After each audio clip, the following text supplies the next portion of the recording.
Ketua Umum PSSI Erick Thohir menyebut pengganti STI akan mendarat di Indonesia pada 12 Januari mendatang. Erick membenarkan salah satu kandidatnya adalah Patrick Kluivert. Patrick adalah mantan striker tim nasional Belanda yang memiliki lisensi kepelatihan.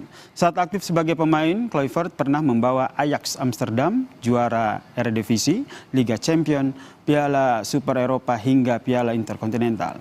Ia juga membawa Barcelona jadi juara Liga Spanyol.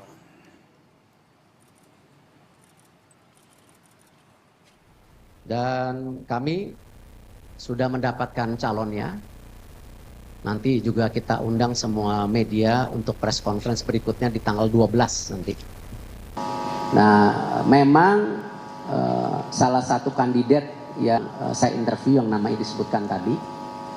Tapi daripada menebak-nebak kan tadi saya bilang tanggal 11 sampai tanggal 12 nanti ada press conference jam 4. Lebih baik media bisa bertanya langsung kepada pelatih yang tentu kita sudah sepakati.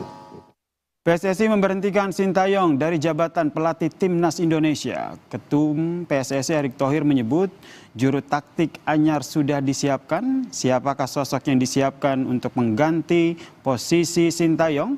Kami akan membahasnya dengan anggota EXO PSSI, Bung Arya Sinulinga yang telah bergabung bersama kami di Kompas Petang.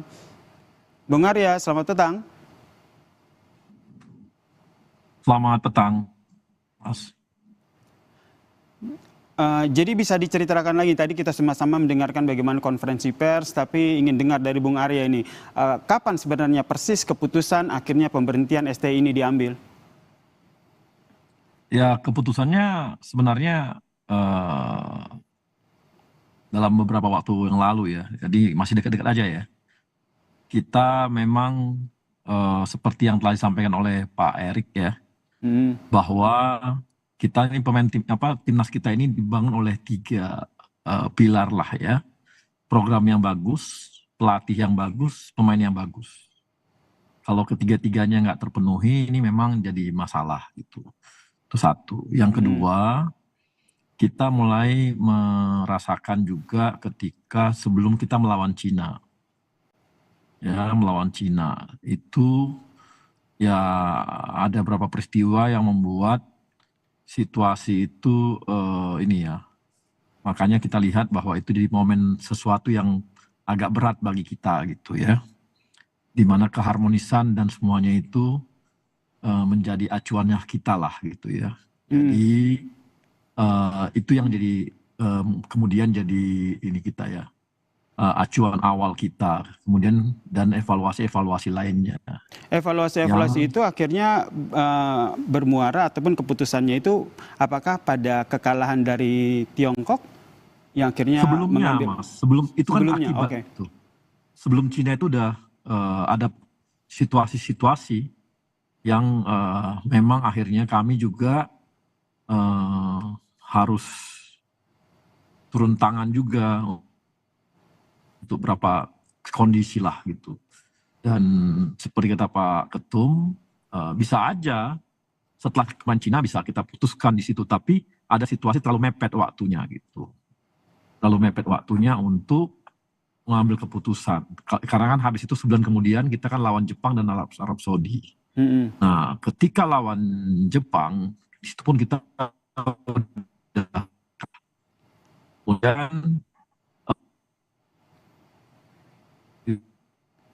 sampai dia bilang kalau memang kita nggak percaya lagi dari situasi ini, lebih baik saya mundur gitu. Itu disampaikan kepada pelatih dan pemain, dan itu semua akhirnya ini ya, Pak Erick juga ketemu sama pemain-pemain ya, dengan pemain-pemain ketemu ya, bukan semua, nggak semua, tapi ada di situ iya, tapi setelah itu ada pertemuan lagi. Dan kita memastikan semuanya lah gitu situasinya gitu. Sebenarnya Mas, kami ini mengambil risiko berat dengan langkah ini. Ya kan, kita mengambil risiko yang berat. Kenapa risiko yang berat? Andaikan kalau kita tetapkan biarkan STY misalnya kalah kita di Piala Dunia, paling yang dimaki-maki orang STY, bukan Pak Erick. Ya kan? Orang akan salahkan Pak STY, bukan Pak Erik. Tapi ini enggak, resiko diambil oleh Pak Erik. Banyak itu juga bilang bahwa ini akan banyak serangan. Itu bukti bahwa kita nggak mencari popularitas. Yang kita utamakan adalah timnas, gitu. Ya, adalah timnas yang kita upayakan. Nah, itulah yang kita lakukan seperti itu, gitu. Jadi, apa namanya? Itu resiko-resiko yang kita ambil. Belum lagi denda, benar nggak? Kan Ya, keputusan kami berat seperti yang Anda sampaikan. Kemudian kan kalau harus bayar denda kan kepada STY kan, benar nggak?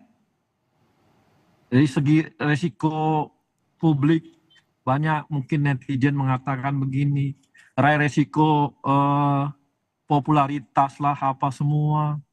Kemudian kalau ini di keuangan juga iya, tapi kita ambil semua, itu diambil semua oleh kita, resiko itu.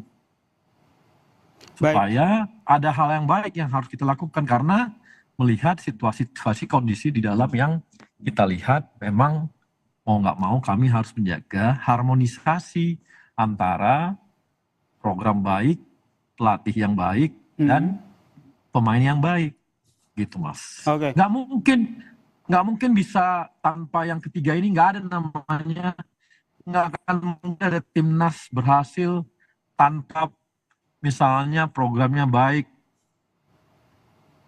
hanya pelatih dan pemainnya yang baik, nggak bisa juga. Demikian juga sebaliknya semua, makanya harmonisasi yang ketiga ini yang kami kejar saat ini, gitu Mas. Baik, Bung Arya, kalau kita lihat ini seperti kata Anda tadi, ini keputusan yang berat, tapi kami yakin begitu PSSI pasti sudah mempertimbangkan gitu baik dan buruknya gitu. Ini masih sisa 1 bulan bersih begitu ya untuk persiapan timnas Indonesia untuk 2 bulan setengah Mas. Iya, 2 bulan setengah begitu untuk persiapan kualifikasi Piala Dunia 2026. Ini nanti strateginya akan seperti apa, termaksud yang dinanti-nanti siapa calon pengganti dari STY? Ya, itulah yang kita cari, yang memang pelatih yang dimiliki itu harus direspek juga oleh pemain. Dan dia juga punya program yang baik juga. Ya, yang bisa menyenangkan semuanya Mas, itu yang kita cari. Dan satu hal adalah, ya,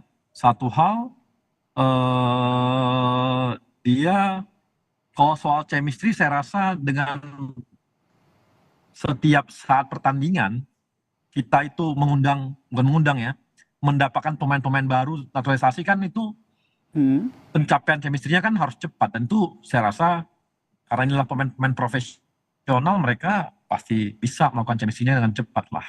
Jadi nggak usah dikhawatir, mudah-mudahan sih nggak usah dikhawatirkan, karena kita juga setiap tanding itu kita punya pemain baru kok, benar nggak? Bung Arya, terkait dengan sosok pengganti dari STY ini, di konferensi pers itu Pak Erik menyatakan bahwa tanggal 25 Desember ke Eropa, kemudian menjaring 3 nama, namun hanya 1 nama yang hadir saat itu. Apakah itu Patrick Kluivert yang akhirnya namanya mencuat untuk menggantikan STY? Nanti kita lihat aja Mas, waktu saat tanggal 11, tanggal 12 kan udah ada rekornya terhadap siapa pelatih yang akan kita usung gitu. Yang sudah ketemu dengan Pak Erik apakah cuma 1 yang pada saat wawancara atau lebih dari 1? 3. 3. Oke, dari sudah ada 3 nama kandidat, salah satu yang mencuat Patrick Kluivert. Selain itu ada nama lain yang bisa diinformasikan? Ada beberapa lagi lah yang lain. Ya ada. Ada yang dia senior gitu, ada. Gitu. Ya, gitu. Oke, Bung Arya, ini kan yang jadi pertanyaan adalah kriterianya akan seperti apa begitu kan, karena ada beberapa catatan dari pelatih sebelumnya itu STY, namun harapannya kan pelatih yang baru ini bisa menutup kekurangan tersebut, jadi bahan evaluasi, dan target kedepannya ini kan gak main-main begitu, harus lolos di kualifikasi Piala Dunia 2026. Gini Mas, soal lolos itu kan target kami kepada pelatih, ya kan, ya. Jadi ya kita siapkan aja semuanya gitu ya kan. Apakah STY targetnya lolos Piala Dunia gitu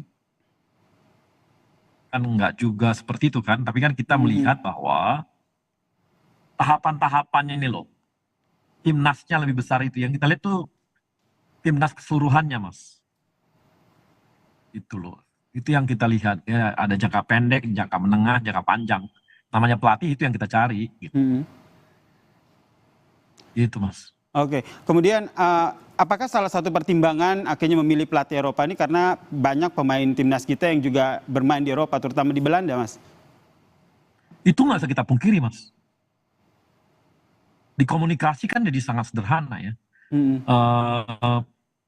Mas lah punya pimpinan, tapi Anda ada terhambat komunikasi misalnya ke bawah-bawah, Anda susah untuk membangun chemistry dan membangun teamwork, benar nggak? Ya kan, maka kita cari juga yang memang mereka bisa tahu chemistry dan juga tahu pola komunikasi. Ini konsekuensi logis juga, gitu. Bisa aja kita cari dari negara lain, gitu. Tapi nanti ini kita harus lihat, ini kita pemain-pemain kita memang banyak banget dari sana kan. Oke, kita nantikan ini tanggal 12 Januari mendatang ini akan tahu konferensi pers siapa sosok pelatih pengganti STI ya. Terima kasih Bung Arya Sinulinga telah berbagi informasi di Kompas Petang. Salam sehat Bung Arya. Terima kasih.